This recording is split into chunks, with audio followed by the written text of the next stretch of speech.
welcome to DNA Hardwired, a podcast on common sense turned upside down. I'm your host, Pop, and joining me is going to be Jackie. Our other co-hosts, they won't be available with us today, so it'll just be us rolling with you. On our last six or so episodes, we've been talking about politics, the election of Donald Trump, and those sort of things. I would strongly encourage the listeners to listen to the previous episodes on politics, so that you can kind of be up to speed on some of the things that we're talking about and how we got to where we're at right now. Okay, Jackie, any initial thoughts before we kind of get into it? None right now. Okay. Just wait to see what we gonna touch on, because I do not know the subject today other than politics. Okay. All right. So again, we're just going to go ahead and continue with that discussion. I would like to remind the folks out there, though, that this conversation really isn't about, or it really isn't for the Trump voters or supporters necessarily. We're looking at trying to reach the approximately 40% of eligible voters who didn't vote. Truthfully, I've got a lot of friends who are who are Republicans, and naturally we've had many conversations on politics and that sort of thing, and in my experience, sometimes it's really kind of difficult to have an intellectually honest conversation with some of my Republican friends.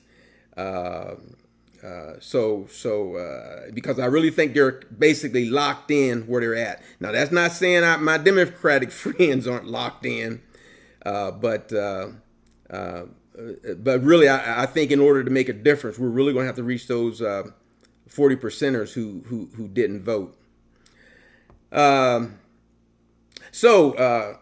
Jackie, we had talked a little bit last week about the fact that the Secretary now Secretary of War. It's not Secretary of Defense anymore, but the Secretary of War, Pete Hegseth, and President Trump was going to meet with approximately 800 generals and admirals from around the world in Virginia. And the meeting occurred. What's some of your thoughts about that meeting? Some of your thoughts. I would like to know what's the purpose of the meeting? What's the agenda? What are you trying to accomplish? And I hadn't heard too much about it in the sense of what the meeting, what the outcome of that meeting was. Right. Because it's not making sense right now because right now politically, when it comes to other countries, we all have enemies out there. But who's our enemy that's rearing their head up right now? When it comes to going up against the United States or our allies. Right. What's the purpose of that meeting? Right. Yeah.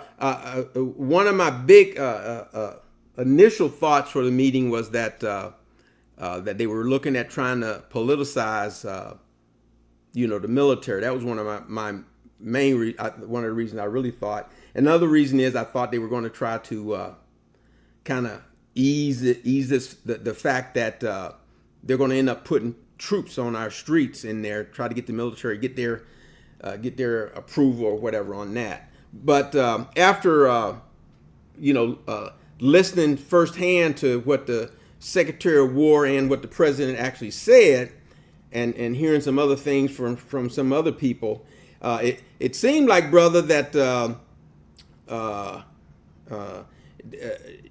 as far as the Secretary of War was concerned, he wanted to make sure everybody understood who was in charge here. He started off by telling those warriors who dedicated their lives to the military and the country, that that they could leave the room if they didn't like what was going to be discussed at the meeting. I mean, I don't know if you know his military background, and this is no disrespect to majors or disrespect to the Guard, but here we have a retired Army Guard major dressing down these generals and admirals who've dedicated their lives to this country, and he starts off by dressing them down, telling them if they didn't like what was going to be discussed at the meeting, they could leave. That's one of the things that happened at the meeting. I don't know if you saw that. So if you've seen pictures of those warriors, their expressions on their face as they're sitting there listening to this guy dress them down, but I don't think they were happy. This is my issue with this, and I was asked the question this week. Matter of fact, yesterday. It wasn't even this week. It was yesterday. What was my thought? What are my thoughts regarding putting troops on the ground in like Chicago and other cities? So the way it appears or it comes across as strictly dictatorship. That's how it comes across, because we all know that those of us who serve, you can't use troops really in a sense against the people of the country, right? Unless there's an uprising, something of that nature, right? So what you're saying by putting troops by putting troops on the ground and not caring about what other military members that have dedicated their lives to the military, by saying you don't give a damn about what they say, that means you don't care about them. That means you don't care about democracy. You don't care about law and order. There's a right way to do things, and there's a wrong way to do things. Looking at this from the outside, it's totally wrong and it's immoral. Yeah, and you're not caring about that, and I don't. And that goes for I don't care who's in that position. It doesn't matter whether you're a Democrat or a Republican. Right. When you start doing this type of BS, you're saying the hell with history. You're saying the hell with the current laws that are on the books, the current policies that are on the books that limit your scope of power. Yes. Yeah.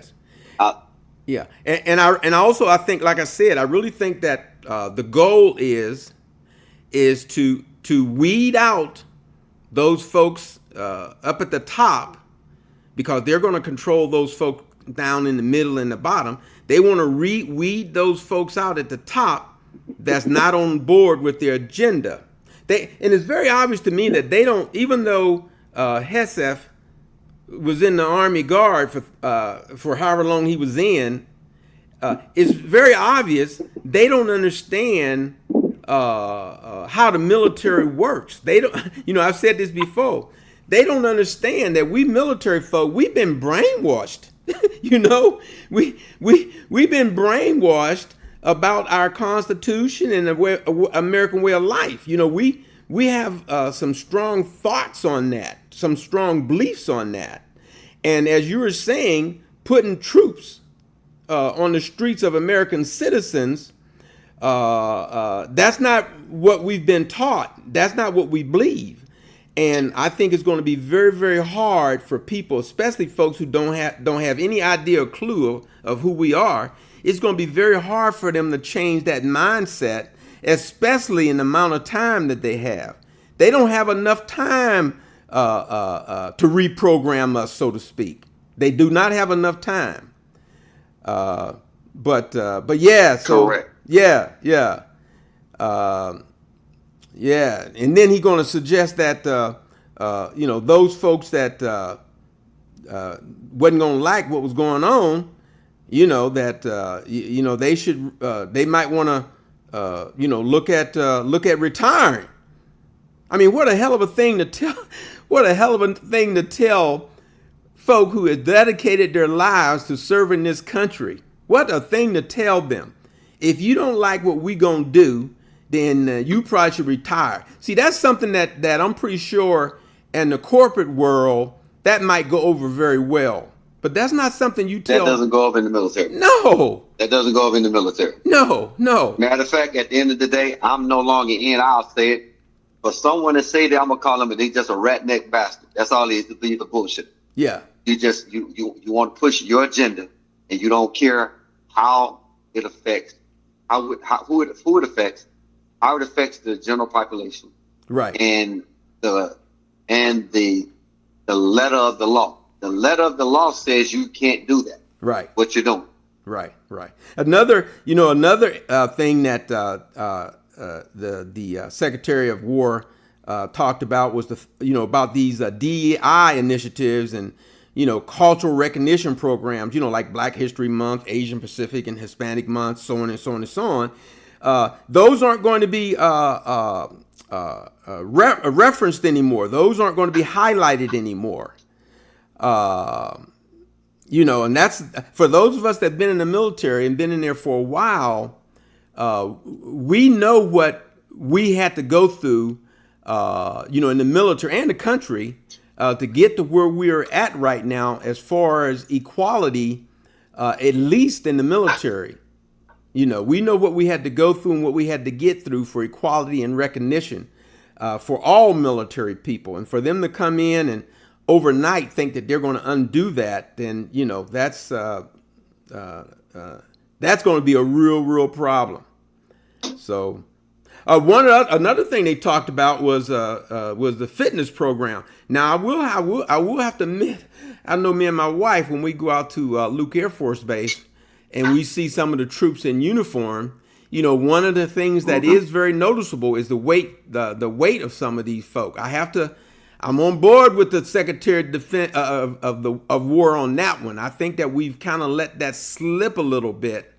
And I think a big part of the reason, which they may find out, I think a big part of the reason that they've done that, and I could be wrong, I can stand to be corrected, is I really think that before you go into that, what did they do to the program again? My bad, I kind of cut out there. Okay, my man, the Secretary of War, man, he was a little bit offensive. He's calling people fat people and all of this kind of stuff. He was really kind of he wasn't very nice on some of the folks that was overweight. He even cited the generals. Okay.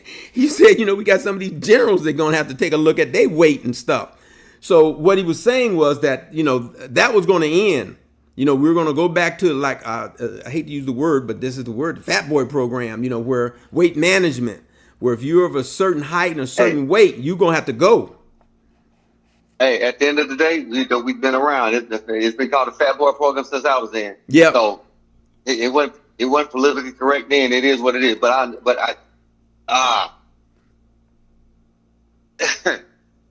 Well, me personally, I do think that we have let that part of the fitness program slip. Because I believe that. Yeah, and I do think that, and maybe I'm out of touch. And I do think one of the reasons, though, is because of enlistment and retention. I think it got to be kind of hard, with the newer generations as far as volunteering to come into the military.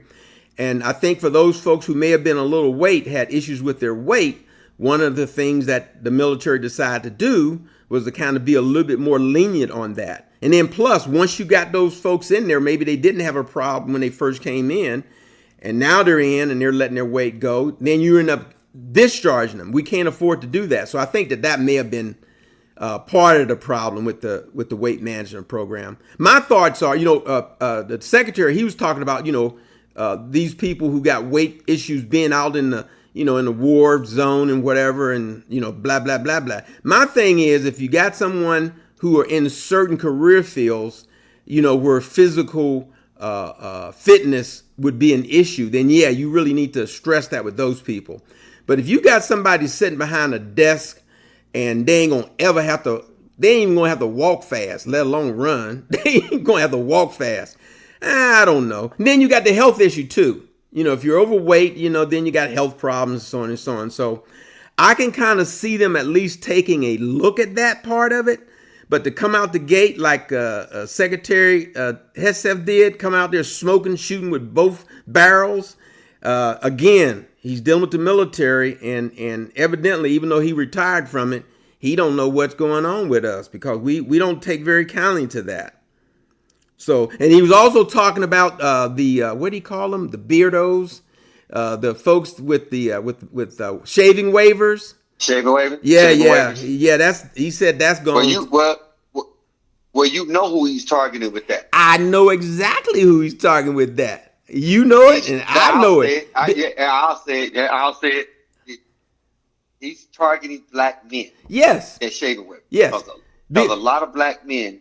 There's a significant number of black men that cannot use the razor. That was me. You can't paint the fact that I'm going somewhere with that. Go ahead. You can't paint the fact that you, as a Secretary of War, when you were in, that white men can use a razor. It really don't affect their skin. But black men were totally different. Yes. Like, we're totally different. When I first went in, I used to use the razor. Right. Then it got to the point, and probably you can attest to this, I could not use the razor. It irritated my face. Right. Well, my story's a little different. I started using my story. I started using Magic Shave. Yeah. I used to use Magic Shave too, but my story's a little bit different. When I came into the military, I wasn't shaving. I had baby skin, so I didn't shave. But what did they make you do in basic training? Shave. They made you tore your face up. They tore your face up. They made you shave whether you had any hair or not. And we young troops, we thought we were brand new. We thought we were smart. So we would take that razor and not put a blade in there.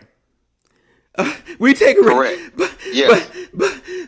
But our instructors, they've been there, done that. They come in and randomly check your razor. And if there's no blade in there, boy, you're going to catch hell. So you learn real quick not to play that game. So over a period of time, naturally, if you start shaving your face like that, you're going to start grow hair. And so I grew hair. Now, what people don't understand the difference between, I guess some people don't understand the difference between black male's hair versus white male's hair. Our hair, the reason we get the reason we get those so-called razor bumps is because when our hair grow out, it curls back into the skin. It curls back in underneath the skin. White males, generally, now they got some white males. There's some curly skin white males too. Matter of fact, I'll tell you what. When me and my wife was just out at the base this past Thursday, because it seemed like this was an issue with the Secretary of War, I said, "Baby, do me a favor."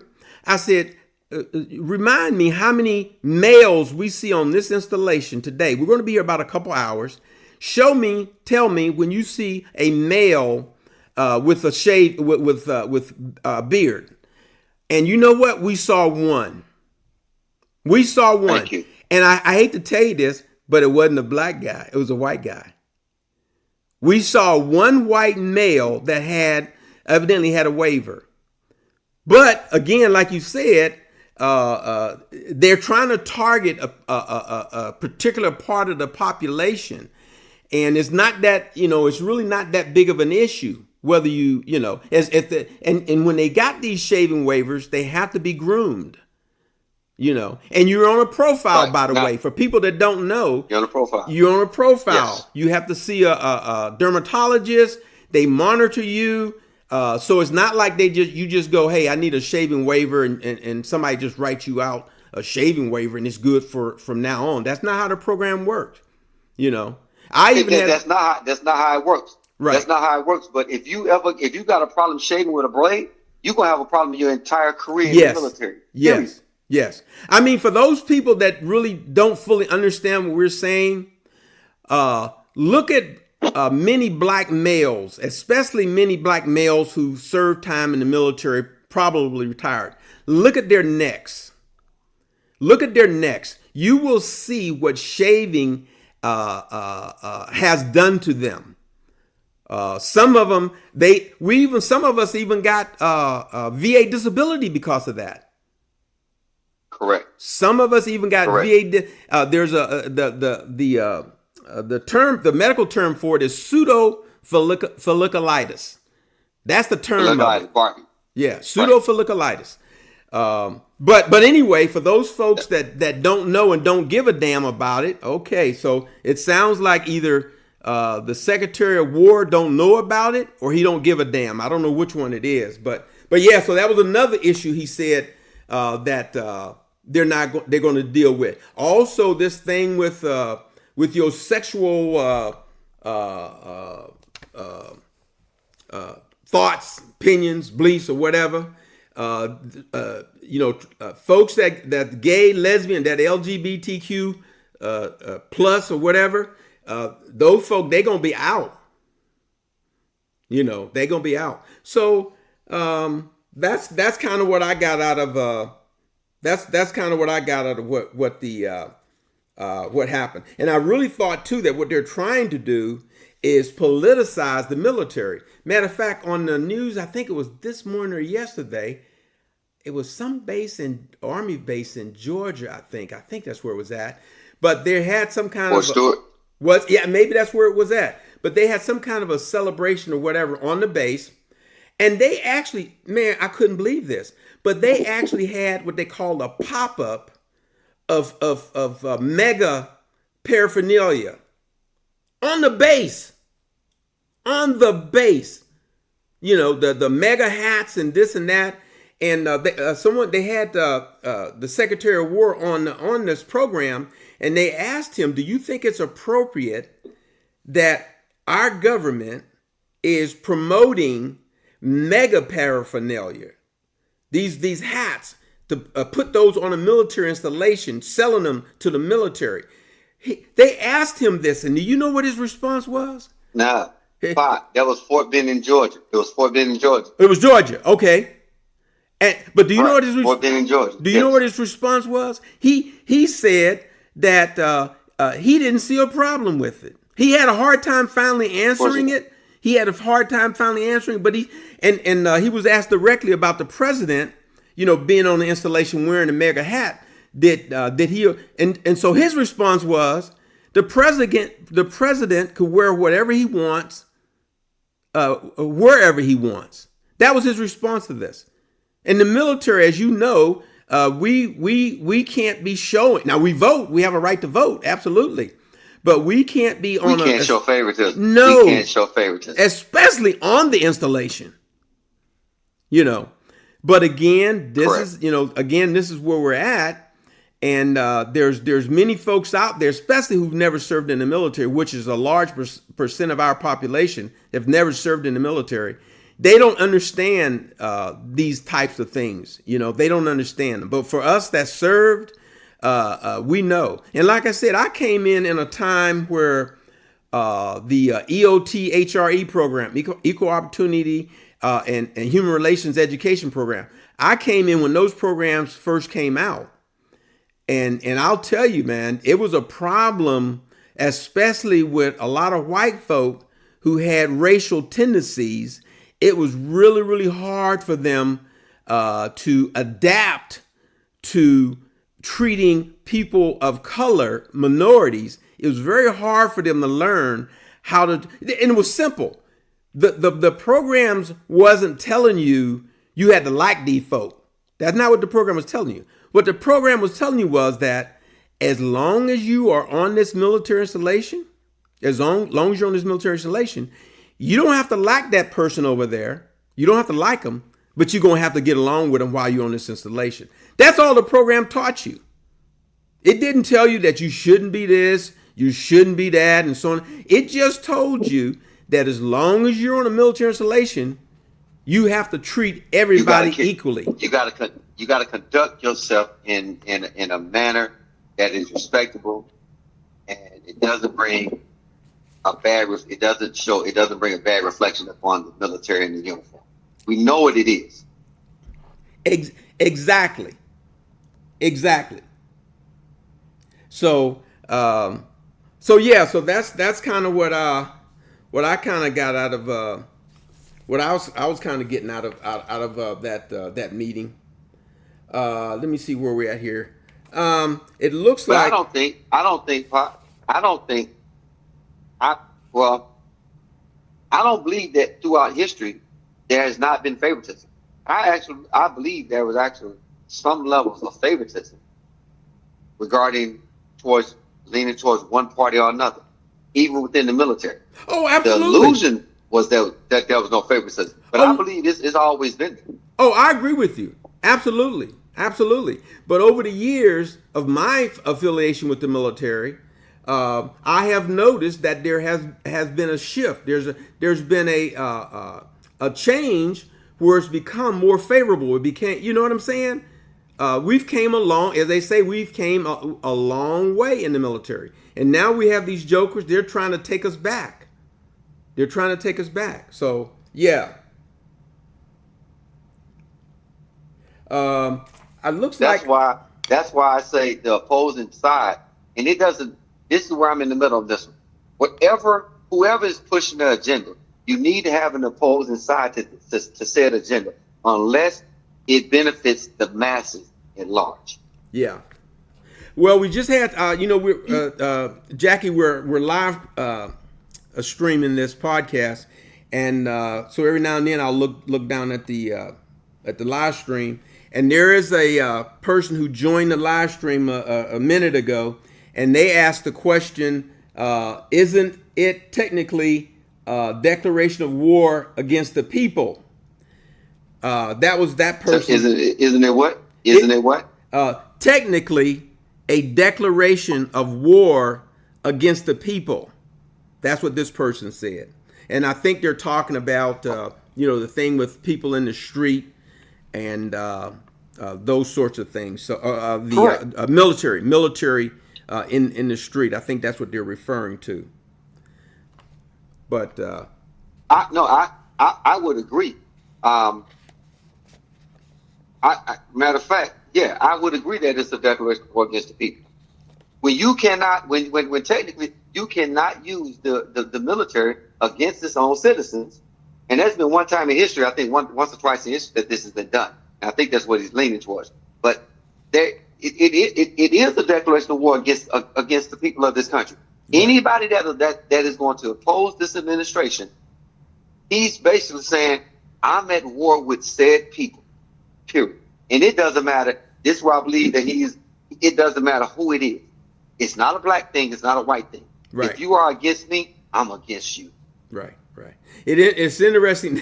It's interesting that you said that it's not a black thing and it's not a white thing. And that's proven out to be true when you take a look at who the president is going after. He's going after a lot of white folk. I mean, look at Brother Jimmy Kimmel. Right. I mean, look at James Comey. I mean, he got a lot of white folk on the hit list.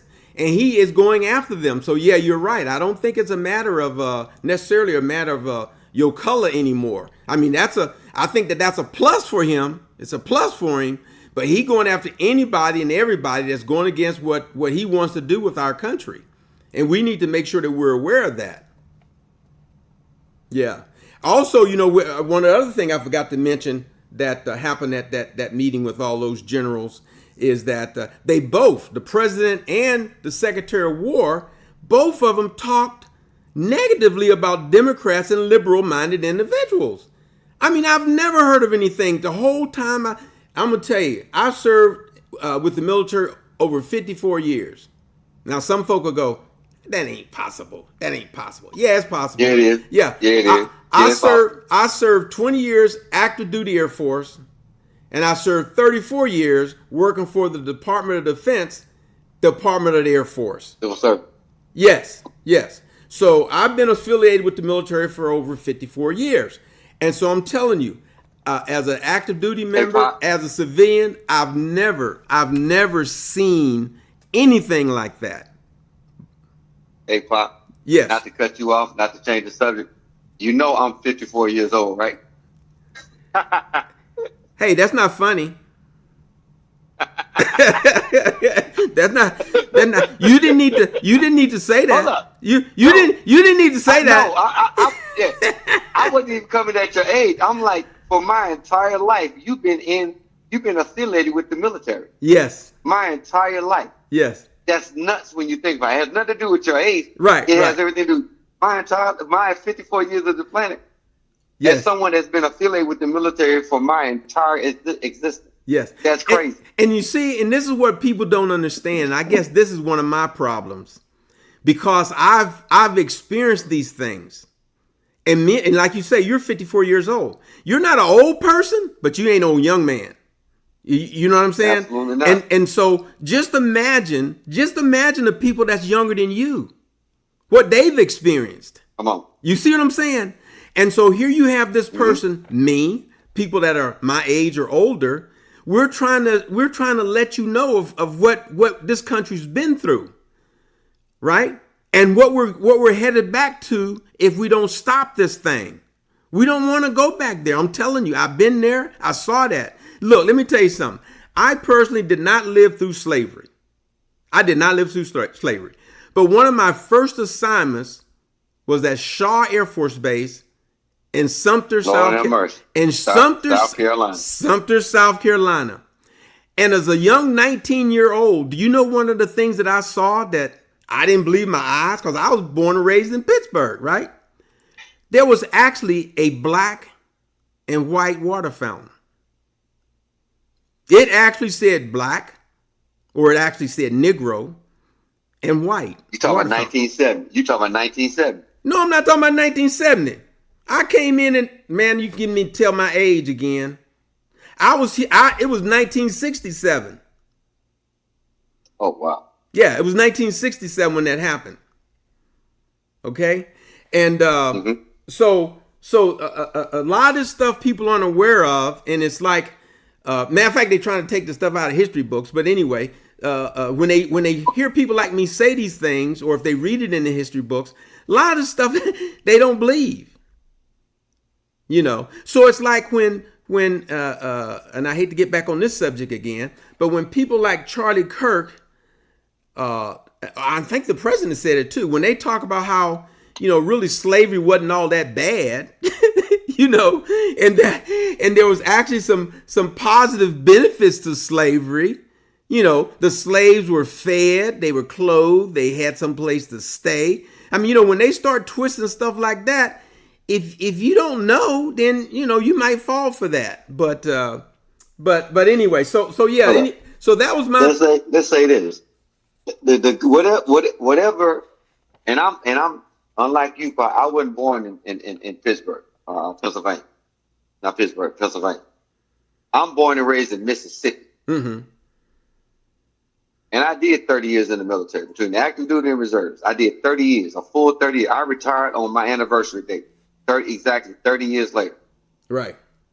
So, for every benefit that they think slavery had, it doesn't outweigh the negative causes and the effects of it. I don't want to hear that nonsense. Right. I'll tell anybody, look, I'm from Mississippi. I'll tell anybody, but a listening audience, this is not for the people this is not from you and our pop. But you may not know this either. See, go Google the thing called the Devil's Punch Bowl. The Devil's Punch Bowl. I haven't heard of it. Y'all think slavery. Go Google the Devil's Punch Bowl in Natchez, Mississippi. Union soldiers that had freed slaves. I'm talking about tens of thousands of freed slaves. The Union soldiers put these freed people that they had just freed into horrific conditions to where the men were saying, let us go and put us back into slavery. It was so bad. And that's from the Union. Right. Yeah. So when you begin to talk about horrific conditions, I never lived through slavery. Don't get me wrong. I never lived through slavery. I was old enough to talk to my grandparents that didn't live through slavery, but they knew slaves. And watching the way they moved and carried themselves, it shows the perpetual fear from generation to generation when it came to people that did not share my reflection. Yeah. I have a story. This is about 1978, 1979. I'm about 9 years old, 10 years old on this. And with my grandfather and I standing in line at an old country store. And behind us was two white men. I had me a little Coke and a bag of potato chips, whatever it was at the time.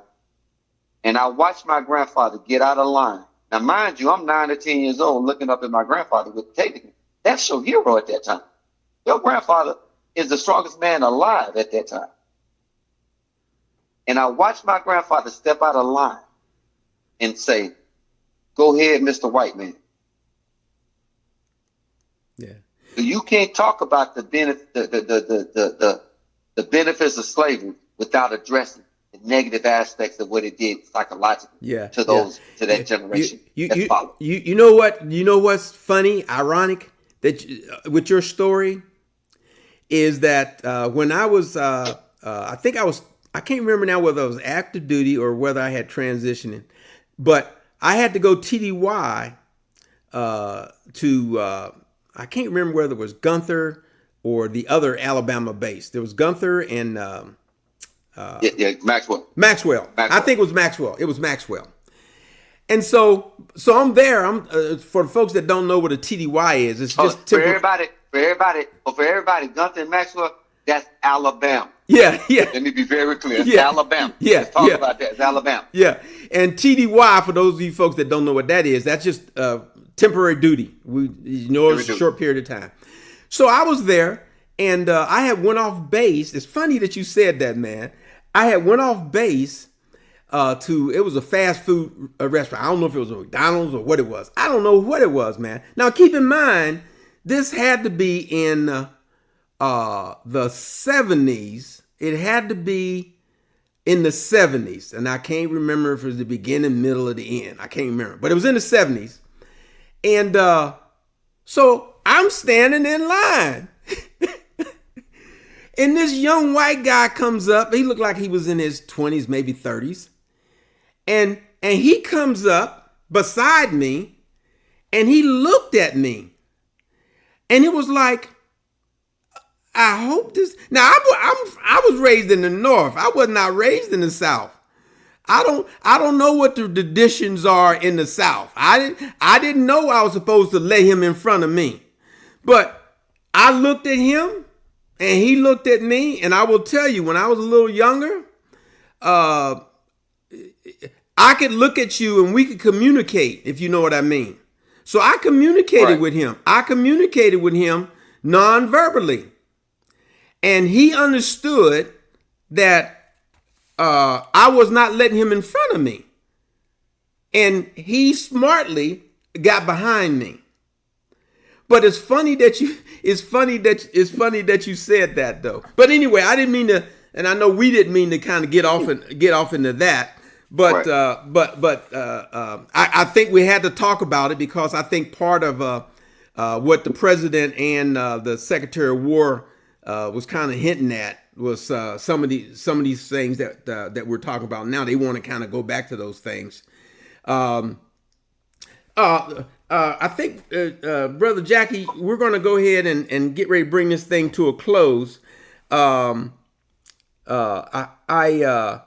I have to tell you this, though. I'm pretty active on Facebook, and one of the things that I just posted this week that we're dealing with on Facebook with my friends, family and friends, is, and this is one of the things that I think, and I don't know if I've mentioned it on this podcast before, but I really don't think that the left and right, let me say the ones that aren't radical left or radical right, the ones that are more toward the middle, I really honestly don't believe that we're that far apart, on some of these issues we disagree with. And what I'd like to do is, one of our future podcasts, after we kind of get through this thing I'm dealing on Facebook, I'd like for us to probably do an episode talking about some of the things that we probably aren't that far apart. So far, some of the typical wedge issues, abortion, the border, security in our streets, those types of things have seemed to be social programs. Those seem to be some of the topics that we're discussing right now on this on Facebook, and it's really, really interesting. I'll tell you, man, it's such a civil discussion that we're having between the left and right. It really gives me hope that if more of us in the middle can stop getting distracted by those on the radical left and those on the radical right trying to pull us to those radical edges. If we can just try to stay more toward the middle, we'd probably be surprised at how much we have in common. So I just wanted to kind of end on that and see if you had any thoughts on that. What are your thoughts on it? Do you think the folks? I felt this from day one. We are more alike than we are different. That's true. I think I've heard you say that. Yeah, I didn't. More alike than we are different. I really didn't feel. I heard what you said. I understand English. I can comprehend, but it really didn't impact me. What you said, as it's impacting me now with actually these discussions that's going on with us on Facebook right now. But yeah.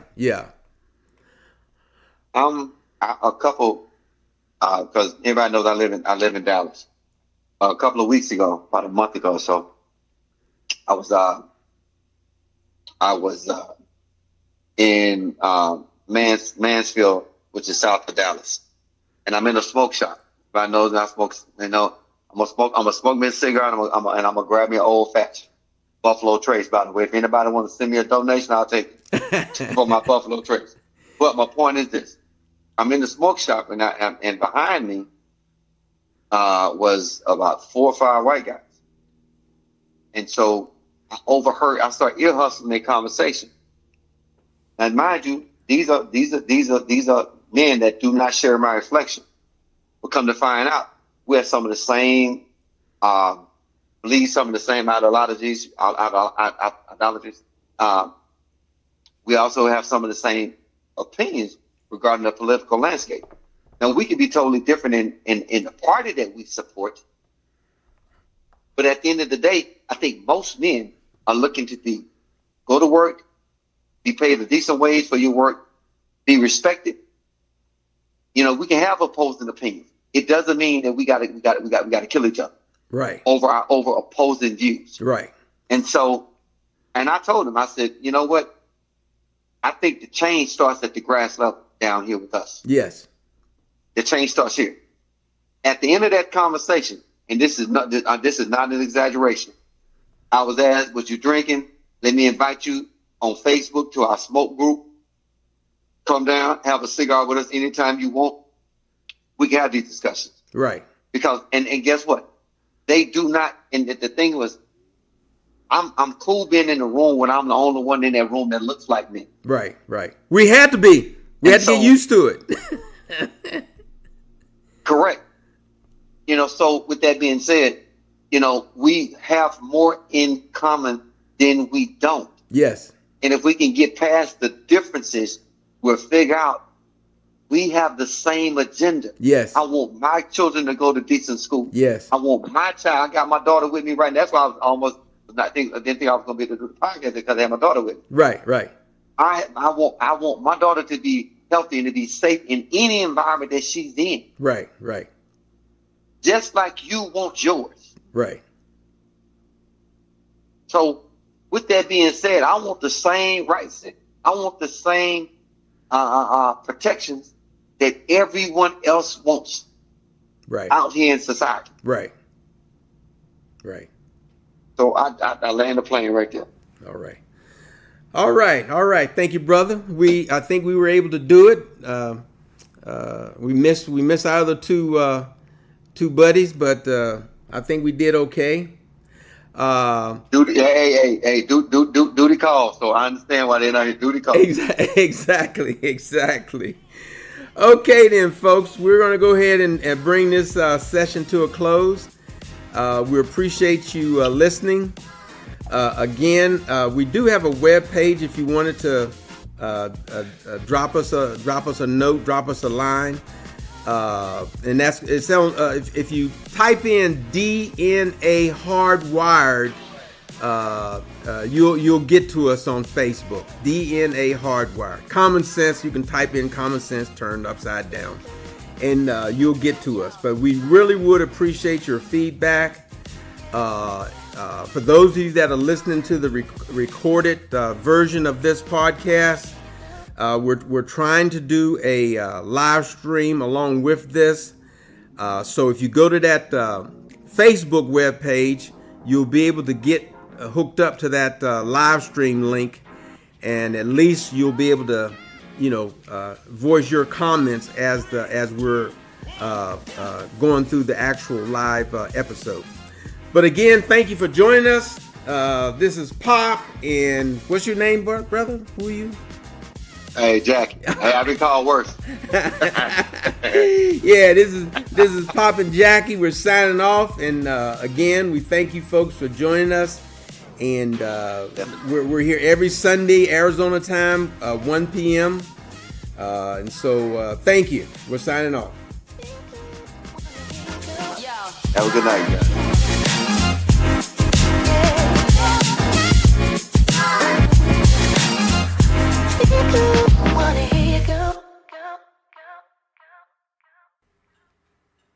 Think it through, people.